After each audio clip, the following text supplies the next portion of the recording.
데살로니가전서 2장 10절부터 16절까지의 말씀 함께 교독하여 읽겠습니다. 제가 먼저 읽겠습니다. 우리가 너희 믿는 자들을 향하여 어떻게 거룩하고 옳고 흠없이 행하는지에 대하여 너희가 증인이요 하나님도 그러하시도다. 아버지가 자기 자녀에게 하듯 권면하고 위로하고 경계하노니 이는 너희를 부르사 자기 나라와 영광에 이르게 하시는 하나님께 합당히 행하게 하려 함이라. 이러므로 우리가 하나님께 끊임없이 감사함은 너희가 우리에게 드립니다. 하나님의 말씀을 받을 때에 사람의 말로 받지 아니하고 하나님의 말씀으로 받으니 진실로 그러하도다. 이 말씀이 또한 너희 믿는 자 가운데에서 역사하느니라. 형제들아, 너희가 그리스도 예수 안에서 유대에 있는 하나님의 교회들을 본받은 자 되었으니 그들이 유대인들에게 고난을 받은 것 같이 너희도 너희 동족들에게서 동일한 고난을 받았느니라. 유대인은 주 예수와 선지자들을 죽이고 우리를 쫓아내고 하나님을 기쁘시게 하지 아니하고 모든 사람에게 대적이 되어 우리가 이방인에게 말하여 구원받게 함을 그들이 금하여 자기 죄를 항상 채우매 노하심이 끝까지 그들에게 임하였느니라. 아멘. 아멘. 우리가 지금 데살로니가전서 말씀을 계속 함께하고 있는데요. 지난 수요일 오후에 우리 교회에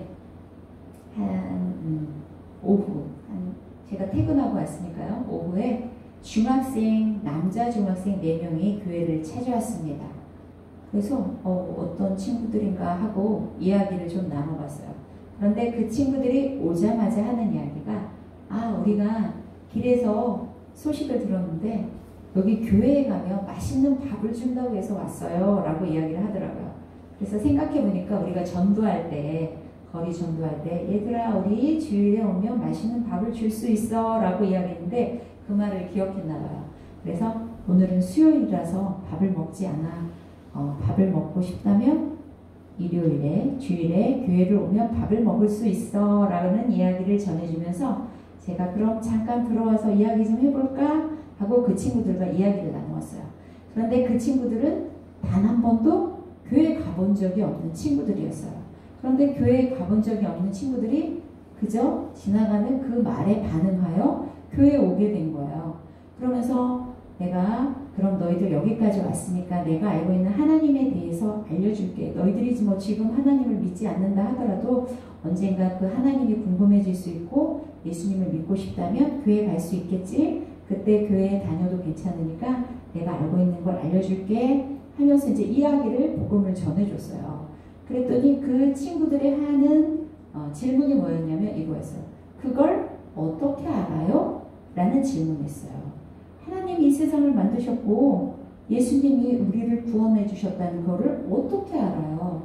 그래서 제가 이야기를 했어요. 그래 좋은 질문이야. 그걸 어떻게 알 수 있을까? 그거는 바로 성경을 통해 알 수 있는 거지 하고 이야기를 했어요. 그런데 이 세상 가운데 성경이 있다는 거는 많은 사람들이 알고 있어요. 성경책이 있다. 그런데 중요한 것은 이 성경책을 읽었을 때 이 안에 있는 말씀이 사실이다 라고 받아들이는 사람과 그렇지 않은 사람이 있다는 거죠. 그런데 그 사실이 사실이다, 말씀이 진리다 라고 생각하는 사람들은 이렇게 우리처럼 교회에 나와서 복음을 듣게 되는 것이고, 그렇지 않은 사람은 똑같은 하나님의 말씀이지만 그 말씀을 하나님의 말씀으로 여기지 않고 무엇으로 받아들이나요? 사람의 말, 어떤 교훈적인 말, 이런 걸로 받아들이는 거죠. 오늘 말씀에 13절 말씀 한번 보실까요? 13절 말씀 함께 읽겠습니다. 2장 13절 말씀 시작. 이러므로 우리가 또한 하나님께 끊임없이 감사함은 너희가 우리에게 들은 바 하나님의 말씀을 받을 때에 사람의 말로 받지 아니하고 하나님의 말씀으로 받으리니 진실로 그러하도다. 이 말씀이 또한 너희 믿는 자 가운데서 역사하느니라. 아멘. 오늘 말씀의 주제입니다. 하나님의 말씀을 받을 때에 어떻게 받을 것인가? 하나님의 말씀을 받을 때에 사람의 말로 받지 아니하고 누구의 말로? 하나님의 말씀으로 받아야 한다는 것이죠. 그리하여 이 말씀이 믿는 자 가운데서 역사해야 하는 것입니다. 그렇다면 이 하나님의 말씀을 하나님의 말씀으로 받지 않고 사람의 말로 받는 사람들이 많이 있죠. 꼭 하나님의 말씀이 아니라도 어떤 말씀들을 사람의 말로 우리는 많이 받게 됩니다. 우리가 어떤 정보가 필요해요. 예를 들어서 내가 직장을 찾는 사람은 직장 구인에 대한 그런 정보를 얻고 싶겠죠. 또는 병약한 자들은 어떤 건강에 필요한 정보를 얻고 싶을 거예요. 그런 정보들을 들었을 때 수많은 정보를 들으면 그 당시는 뭔가 알 수 있을 것 같아요. 나한테 도움이 되는 것 같아요. 그런데 시간이 지나면 어떠한가요? 이러한 정보들은 그냥 잊어버리죠. 그냥 스쳐 지나갑니다. 이 모든 것들이 듣는 당시에는 너무나 새로운 거야, 멋진 거야, 이 방법대로 한번 해볼까? 라고 도전을 하기도 하지만 대부분 시간이 지나가면 그런 정보들은 잊혀지기 마련입니다. 그런데 이 데살로니가의 교인들도 어떠했을까요? 처음에 바울이 복음에 대해서 증거할 때 이들이 듣는 복음과 바울이 전한 복음이 같았나요? 아니죠. 달랐죠. 이들은 구약의 복음을 듣기는 했지만 예수님이 오시고 나서 내가 구원자야, 내가 메시아야, 너희를 구원할 자야 라고 말씀하셨고 그 말씀을 전한 바울의 이야기를 듣고 이들은 그 이야기를 신뢰하기가 어려웠을 거예요. 그런데도 불구하고 그들은 어떻게 했나요? 그 말씀을 받아들였죠. 사람의 말로 받지 아니하고 하나님의 말씀으로 받아들였어요. 그 말씀은 어떠했나요? 어떤 단순한 정보가 아니었죠. 그들이 똑같은 말씀을 들었다 하더라도 저거는 믿을 수 없어. 그냥 바울이 뭔가 하는 이야기겠지? 라고 흘려보낸 사람과 아니야, 저건 참된 말씀이야, 복음이야, 진리야 라고 받아들인 사람의 결과는 달랐을 것입니다. 그들은 하나님의 말씀으로 받았을 때 그들의 마음이 움직이고 그들은 그들의 생명까지도 내어줄 수 있도록 믿음을 지키려는 자로 변화되는 것을 볼 수가 있습니다. 우리가 똑같은 말을 듣지만 그 말을 사람의 말로 들었을 때는 한계가 있습니다. 하지만 그 말을 사람의 말로 듣지 않고 복음되게 하나님의 말씀으로 들었을 때는 변화가 있습니다. 어떤 변화가 있을까요? 하나님의 말씀은 우리가 성경 66권 어떻게 보면 이것도 하나의 글이에요. 그냥 문자예요. 우리가 문자로 읽었을 때는 문자로 그칠 수가 있어요. 그런데 이 복음을 하나님의 말씀으로 받았을 때는 우리의 삶에 많은 변화가 있다는 거죠. 디모데후서 3장 16절. 디모데후서 3장 16절. 암송하는 분도 계실 텐데요. 암송 한번 해볼까요? 말세에 고통하는 때가 이르러 사람들이 자기를 사랑하며 돈을 사랑하며 모든 성경은 그거구나. 모든 성경은 시작. 모든 성경은 하나님의 감동으로 된 것으로 교훈과 책망과 바르게 함과 의로 교육하기에 유익하니. 아멘. 성경은 하나님의 감동으로 써진 글이에요. 그렇기 때문에 일반적인 문자로 된 글과는 다르다는 거예요. 그래서 우리가 똑같은 글이지만 하나님을 믿지 않는 사람들이 원수를 사랑하라 라는 말을 들었을 때 반응 어떨까요? 원수를 어떻게 사랑해? 사실 우리도 믿음의 사람이지만 원수를 사랑하는 것이 쉬운 일이 아닙니다. 이건 내 생각과 내 의지로는 절대로 될 수 없는 일이에요. 그런데 이 하나님의 말씀 성경을 어떤 문자적인 말씀이 아니라 세상의 언어가 아닌 하나님의 말씀으로 받았을 때 내가 겸손하게 그 말씀을 행하고자 하는 그런 생각이 드는 거죠. 데살로니가 성도들도 하나님의 말씀을 들었을 때, 바울의 복음을 들었을 때 그들이 반응할 수 있었던 이유는 무엇일까요? 그들이 바울이 전하는 그 복음을 사람의 말로 받지 아니하고 하나님의 말씀으로 받았다는 거예요. 그거는 다시 말하면 그들이 그들의 마음 가운데 성령의 일하심이 있었다는 거죠. 하나님의 말씀을 복음으로 듣는다는 건 인간적인 지식으로 되는 것이 결코 아닙니다. 이것은 우리가 경험해서 알아요. 10년을 교회 다녀도 20년을 교회 다녀도 내가 인격적으로 하나님을 만나지 못하면, 예수님을 만나지 못하면, 내 안에 성령님이 함께 계시지 않으면 내 삶의 변화가 없습니다. 그래서 성경을 아무리 읽어도 내 영혼 깊은 이곳에서 하나님의 일하심이 없어요. 나를 움직이지 못해요. 그렇다면 우리는 이제 어떻게 해서 하나님의 말씀을 하나님의 말씀으로 받을 수 있을까요?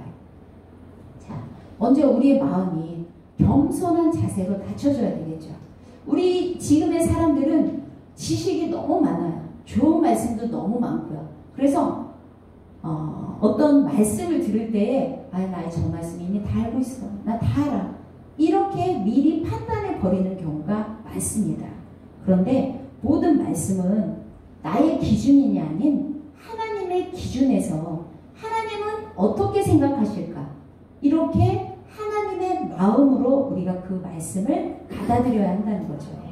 그리고 또한 우리가 말씀을 들을 때에 이 말씀은 나에게 필요한 말씀이 아니야. 우리가 때로는 말씀 들을 때 그럴 때 있잖아. 이 말씀은 누가 들었으면 좋겠는데 이렇게 생각할 때가 있어요. 그런데 그것은 우리의 생각이 잘못되었다는 거죠. 어떤 말씀이든지 그 말씀은 주님, 이것은 저를 위한 말씀이군요.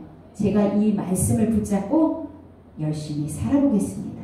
이렇게 겸손한 마음으로 하나님의 말씀을 붙들어야 된다는 거예요. 그리고 또한 말씀을 나의 상황에 맞춰서는 안 된다는 거예요. 저도 때로는 기도할 때 제가 지난번에도 한번 말씀드렸지만 주라 라는 말씀을 들었을 때 아니 하나님 지금까지 줬는데 왜 자꾸 주라는 말씀을 하시죠? 이거는 뭐예요? 나의 기준에서 나의 상황에서 하나님 제가 더 이상 줄 것이 없어요 라는 생각으로 그 말씀을 붙잡았기 때문에 이런 반응을 보이는 거예요. 하지만 하나님은 뭐라고 말씀하셔요? 줘. 그러면 내가 너를 채워줄 거야. 하나님 채워줄 것 같지 않으신데요? 하지만 이건 내 생각이죠. 하나님 말씀에 겸손하게 순종해서 줘보는 거죠. 물론 채워주시는 거는 지금 당장이 아닌 얼마만의 기간이 지난 후에 시간이 지난 후에 그건 우리가 알 수 없는 일입니다. 그렇지만 그 말씀을 지금 내가 힘든데요. 지금 내가 어려운데요. 이건 나한테 맞는 말씀이 아니에요. 그게 아니라 정말 나의 상황에 맞추지 말고 말씀을 있는 그대로 받아들일 수 있는 그런 겸손한 마음으로 하나님의 말씀을 들어야 한다는 거죠. 또한 두 번째로 우리는 기도로 준비하며 그 말씀을 들어야 합니다. 하나님의 말씀은 어떤 지식이 아닙니다. 그래서 우리가 성경을 몇 독을 해도 그 말씀을 깨닫지 못하는 경우가 많아요. 그런데 내가 또 어느 날은 성경 말씀을 읽으면서 이 부분은 많이 읽었던 말씀인데 이런 말씀이 여기에 써 있었나? 이런 경험을 해보셨을 거예요. 우리가 기도를 하다 보면 그 말씀을 읽는 중에 하나님의 뜻을 깨닫게 돼요. 그렇기 때문에 말씀을 읽을 때에도 반드시 기도를 해야 돼요. 우리가 기도하는 거에 대해서는 너무나 많이 이야기를 했어요. 근데 이제 기도를 할 때 우리가 어떻게 기도해야 될까? 이거에 대한 고민도 많잖아요. 특히 어린아이인 경우에는 그냥 기도를 어떻게 해야 할까요? 기도하는 거 잘 모르겠어요 하면서도 어른들이 하는 기도, 주변에서 하는 기도를 이제 따라서 기도를 하게 되는데요. 이제 기도를 할 때는 현재 내 마음의 상황을 점검해 보는 것이 좋다고 합니다. 지금 내가 그냥 아무 데나 앉아서 기도하는 것도 좋지만 내가 기도의 상황 속으로 들어가는 거죠. 그렇기 때문에 우리는 정해진 시간에 정해진 자리에서 기도를 할 수 있으면 좋고, 물론 우리가 자동차를 타고 가거나 어떤 뭐 일을 하면서도 마음으로 기도할 수 있죠. 그러나 정말 하나님을 만나기 위한 깊은 기도는 내가 상황을 미리 점검하고 준비한 가운데 기도로 나아간다는 거예요. 그리고 또한 우리가 연약하고 어렵고 우리가 주님 앞에 구할 것이 무엇인지 생각하면서 하나님의 도움을 요청해야 한다는 겁니다. 그리고 가장 중요한 건 성령님의 도우심을 구하는 거예요. 그래서 우리가 기도를 할 때도 그냥 기도하는 것도 좋지만 제가 늘 강조하는 게 있죠. 기도 제목을 적어놓고 그렇게 하다 보면 하나님이 이 부분에서는 응답을 해주셨고, 이 부분에서는 내가 좀 더 기다려야 되는구나, 내가 더 기도해야 되는구나, 이런 거를 점검해 볼 수가 있습니다. 그리고 이제 마지막으로 우리가 순종의 자세로 하나님의 말씀을 들어야 합니다. 우리가 하나님의 말씀을 믿는다면, 정말 내가 하나님의 자녀라면 그 말씀에 순종하는 믿음이 필요하겠죠. 믿음은 우리가 순종할 때에 믿음이 나타나잖아요. 그래서 행하지 않는 믿음은 어떤 믿음이다? 죽은 믿음이다. 이렇게 표현을 하죠. 왜 행하지 않는 믿음이 죽은 믿음일까요? 행하지 않는다는 건 내가 하나님을 인격적으로, 예수님을 인격적으로 만나지 못했다는 결과예요. 결국 우리가 예수님을 인격적으로 만나고 그 안에서 내 삶이 변화가 됐다면 행하지 않을 수가 없는 거죠. 그런데 우리는 끊임없이 변해가는 과정 속에 있는 것 같아요. 그러다 보니까 때로는 내가 정말 내 목숨을 내어주어도 아깝지 않고 내가 모든 것을 주님 앞에 드려도 아깝지 않은 그런 믿음을 보이다가도 어느 순간에 아주 작은 일에 절망하고 넘어지고 그러는 사람들을 만나게 되잖아요. 제가 어디에서 들은 그 어떤 목사님의 이야기인데, 그 하나님을 잘 믿는 사람 중에 한 사람이었는데 그 사람이 하나님을 떠나게 된 이유가 뭐였냐면, 아프리카에서 어떤 상황이 벌어지나요? 물이 없어서, 먹을 게 없어서 굶어 죽는 그런 어린아이들 있죠. 그 아프리카에서 굶어 죽고 막 슬퍼하는, 절망에 놓여있는 그 어린아이 사진을 보고 이렇게 이야기했다고 해요. 어떻게 하나님께서 살아계시다면 이 어린이가 죽어가는 모습을 보면서 하나님은 이 어린아이에게 물을 주시지 않지? 라고, 이렇다면 하나님은 안 계신 거야 라면서 하나님을 떠났다고 해요. 그런데 다른 한편의 사람들은 이 사람들에게 물이 필요하구나, 그렇다면 하나님이 원하시는 일을 내가 해야겠구나 라고 하면서 어떻게 하면 그들에게 찾아가서 물을 줄 수 있고, 어떻게 하면 그들을 찾아가서 복음을 전할 수 있고, 이거를 생각해냈다고 하죠. 그럼 우리의 믿음은 어떠한가요? 내 앞이 절망 가운데 있고 내 앞이 캄캄할 때 하나님 계시지 않아 하고 하나님을 떠나야 되는가요? 그런 상황 가운데도 하나님께서 기뻐하시는 일이 무엇일까요? 하나님 안에서 내가 행할 수 있는 일이 무엇일까를 생각해 보면서 우리는 더욱더 하나님 앞에 순종함으로 나아가야 할 것입니다. 그렇게 우리가 겸손한 마음으로 기도를 준비하면서 순종의 자세로 하나님의 말씀을 듣는다면 그 누구도 사람의 말로 받지 아니하고 하나님의 말씀으로 받게 될 것입니다. 우리 13절 말씀 다시 한번 읽어보겠습니다.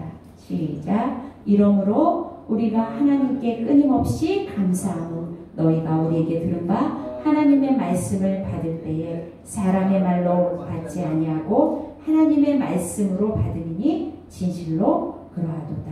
이 말씀이 또한 너희 믿는 자 가운데에서 역사하느니라. 아멘. 이 말씀이 어떻게 한다고요? 믿는 자 가운데서 역사한다고요. 이제 우리는 이 말씀을 통하여 우리가 어떻게 하나님의 음성을 듣고 또 그 말씀을 통해 어떻게 우리의 삶을 변화시킬지 이 시간 함께 생각해보며 도전해보는 시간이 되었으면 좋겠습니다. 우리가 하나님의 말씀을 사람의 말로 듣지 않고 하나님의 말씀으로 들을 때에 우리는 어떤 상황 가운데도 흔들리지 않는 그런 굳건한 믿음을 갖게 될 것입니다. 또한 말씀은 우리의 삶 가운데서 우리 삶을 변화시키고 우리의 삶을 보다 더 생명력 있는 삶으로 변화시켜 주실 것입니다. 오늘도 하나님의 음성을 들으며 하나님 안에 우리가 은혜를 누리는 귀한 시간 되기를 소망합니다. 또한 우리의 앞으로의 삶이 예수 그리스도의 안에서 정말 더욱더 소망이 가득한 하나님의 은혜가 가득한 그런 삶이 되기를 소망하며 기도로 나아가는 시간이 되기를 원합니다. 함께 기도하시겠습니다. 주여 하나님 감사합니다. 오늘도 우리가 말씀을 통해 역사하시는 하나님에 대해 말씀을 나누었습니다. 우리는 그동안 수많은 말씀들을 들어왔습니다. 그 말씀을 들을 때 내 생각대로 판단한 것이 많았습니다. 이 말씀은 나에게 필요하지 않다고, 때로는 내 입에 달콤한 말씀이 좋다고 그 말씀만 잡겠다고 한 적도 있었습니다. 하나님, 주님께서는 우리가 더욱더 하나님 안에서 강하고 담대하며 단단한 믿음으로 서기를 원하십니다. 하나님께서 주시는 말씀을 아버지 우리가 달콤한 사탕 같은 말씀을 원하는 것이 아니라 우리 가운데 때로는 연단과 수고가 있는 그런 험한 연단의 시간이 있을지라도 그 말씀을 주신다면 하나님 감사합니다. 내가 주님 앞에 바로 서겠습니다. 주님 이 말씀을 붙잡겠습니다. 주님의 복음을 전하겠습니다. 하나님 먼저 그의 나라와 그의 의를 구하겠습니다. 주님 앞에 기도하며 하나님의 말씀을 겸손히 받아들이며 순종의 자세로 주님 앞에 설 수 있도록 우리를 붙잡아 주시옵소서.